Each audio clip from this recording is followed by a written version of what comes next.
आज मैंने एक ऐसी गलती की जो प्लेसमेंट के टाइम कभी नहीं करनी चाहिए। हेलो एवरीवन, दिस इज आरती मिश्रा और आज है मेरा 365 डे चैलेंज का डे 63। आज मुझे रियलाइज़ हुआ कि मैं प्लेसमेंट प्रिपरेशन में एक ऐसी गलती कर रही थी जो मुझे बिल्कुल नहीं करनी चाहिए। और ऑनेस्टली अगर मैं ये मिस्टेक कंटिन्यू की होती तो शायद प्लेसमेंट के टाइम मुझे इसका काफ़ी लॉस होता। तो चलो आज का दिन स्टार्ट करते हैं। सुबह उठकर फ्रेश हुई, रेडी हुई और अपने स्टडी के लिए लाइब्रेरी चली गई। आज मैंने डिसाइड किया था कि प्लेसमेंट प्रिपरेशन के लिए एक कोडिंग कंसेप्ट रिवाइज करूँगी। मैंने कंसेप्ट का लेक्चर देखा, नोट्स बनाया और मुझे लगा ओके मुझे ये कंसेप्ट समझ आ गया।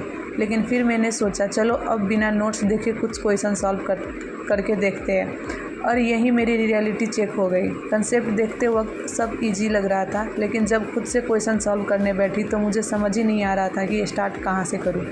और तब मुझे रियलाइज़ हुआ सिर्फ लेक्चर देखने और नोट बनाने प्रिपरेशन नहीं होती। ये मेरी बिगेस्ट मिस्टेक थी।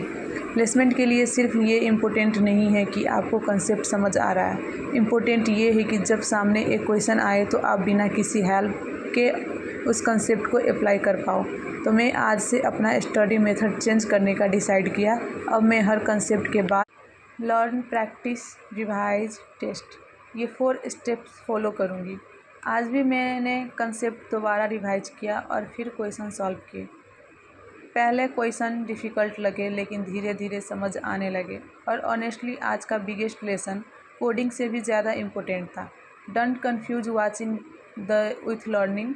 अगर आप भी प्लेसमेंट या कोडिंग की प्रिपरेशन कर रहे हो तो एक बार चेक करना क्या आप एक्चुअली क्वेश्चन सॉल्व कर रहे हो या बस लेक्चर देख के लग रहा है कि प्रिपरेशन हो रहा है। One new thing I learn today, अगर बिना नोट्स देखे किसी कंसेप्ट को अप्लाई नहीं कर सकते तो शायद आपने उससे अभी प्रॉपरली लर्न नहीं किया।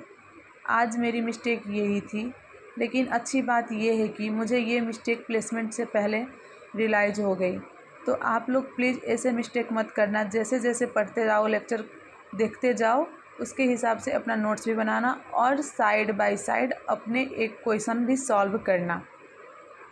उसके बाद क्वेश्चन सॉल्व करने के बाद एक क्वेश्चन समझ में ना आए, 2 क्वेश्चन समझ में ना आए, 3 क्वेश्चन समझ में ना आए, आप फिर भी रिवाइज करते रहना। 2 बार, 3 बार, 4 बार लिखना।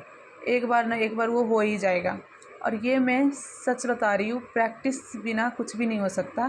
तो प्रैक्टिस तो करते ही रहना। अगर एक हफ्ते में जो जितना पढ़ा ना, आप सैटरडे संडे उसको तो ज़रूर रिवाइज करना है, देखना याद है या नहीं है।